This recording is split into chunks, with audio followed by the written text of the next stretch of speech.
How's it going, everyone? John here, and welcome back to another Streamlabs OBS tutorial video. If you're new to the channel or new to the series and you're wanting to learn the stream, be sure to go ahead and take a look at the channel. And if you're enjoying the content, don't forget to subscribe.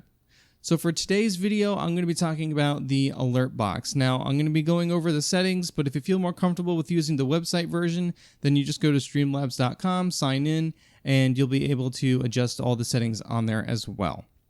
So what we're going to do is create our scene. Once your scene is created, then we're going to go over to sources, click on the plus, go to your alert box, and this is where you're going to be able to have like donations and follows and bits and super chats and all this other different stuff that you guys use depending on where you stream. It's going to be different for every different platform depending on whichever one you're signed in for. So once you are ready, go ahead and either double click or click on add source and give it a name. And now this is everything you're going to see here. So I already have some of my stuff already pre-configured, but for the most part, if you have everything where it is pushed over to the right, like that, where all of them are green, that means they are going to be active inside of the alert box whenever something goes through. So what you're going to want to do is kind of go through the ones that you don't want. So I don't want, Patreon or merch or sub or super chat or subscriptions or members or anything like this. There's some ones that I just don't want in there, right? So once you have it all the way you want it, then what we're going to want to do is make sure that you have the width and height as you want it to be. So on the very top here, you can adjust the width, you can adjust the height of how you want your alert boxes to sit. Now, if you don't know the actual width and height, that's fine. You can always adjust the size later. So what we're going to do is now, if you want to add alerts, you can do that by clicking on add alerts. It will give you a lovely little drop down of different things you can put in there. And once you are ready to start setting up things, we'll go into the settings here. So once you got this cleared, however you want it to be, we're good to go.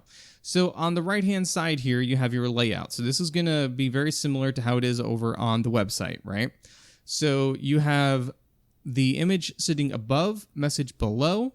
You'll have the image and the message on top of each other, and then the image to the left, message to the right.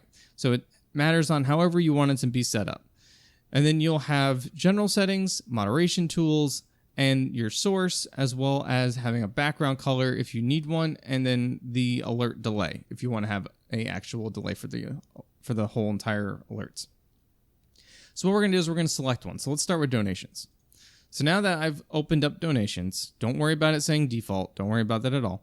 What you're seeing here is you're wanting to figure out the layout for how you want the alert to appear. So once you select whichever one you want, we'll say having it where the image is above and then the message underneath. So then you'll be able to give it a title message. So now here's all the properties for the selected settings up here. So for title message, you can leave it as default and everything like that. You can change the font, you can change the font size, the weight, the color. And then if you move into media, you'll be able to change the different media. So if you have a certain image you want to use, or if you have a certain sound file you want to use, or if you want to use their default ones, you can go ahead and select that. It will open up this window so you can use your uploads, or you can use their stock uploads. Now, if you go over here, you can adjust the volume. For animation, you can adjust the animations, you can adjust the durations, you can mess with all these settings. Like, this stuff is all very self-explanatory stuff. So for the actual donations, if you have a certain amount that you want people to have to spend before it shows up on stream, you can do that. Same thing with the text-to-speech. So if you have a lot of trolls that come into your channel and you want to have the number to be pretty high for people to have to donate before it actually reads out it over stream, just to avoid any type of bad words or anything like that you don't want to be on there. So you can always adjust that stuff right there too. And then for your alert settings and everything like that, you can have it for the minimum amount to trigger the alert. So how much people would have to go and do for the minimum amount and everything like that to get it to actually trigger the alert. So it's very, very self-explanatory stuff. Same thing with follows. So follows is going to be the same thing, and you can adjust all these different settings. You can add media, you can add animations. For hosts, it does the exact same thing. Now, for people who stream over on Mixer, you have the ability of adding effects, rallies, and stickers. So for effects and rallies, it's going to be the same type of stuff. You can adjust all these different settings, media, animation, And then what's also added here is the minimum sparks. So minimum spark alert and minimum embers to get them to actually populate on the stream and stuff like that. So you can adjust these however you want. Same thing with stickers. Now, unfortunately, you are not able to test all of these widgets because up here on the test widget, you only have these 3 that you can actually test. But we'll go ahead and we will save all this. So we'll say done. And now it's right here. You can see the box that it's in, and you can adjust the box size however you need to. So if you grab this right here, you can drag it out, you can drag it in. And when you're ready to test it, now I do have mine muted so that way I don't have any copyright. But if you're ready to test it, go ahead and hit one of the test widgets down here. Normally it sits like this, but I have mine popped out. So we'll say test for follow, and then you'll see something like that. So you can adjust the size and everything. Now for that one in particular, I actually got that from the Streamlabs OBS theme store. That way you guys can also use that too.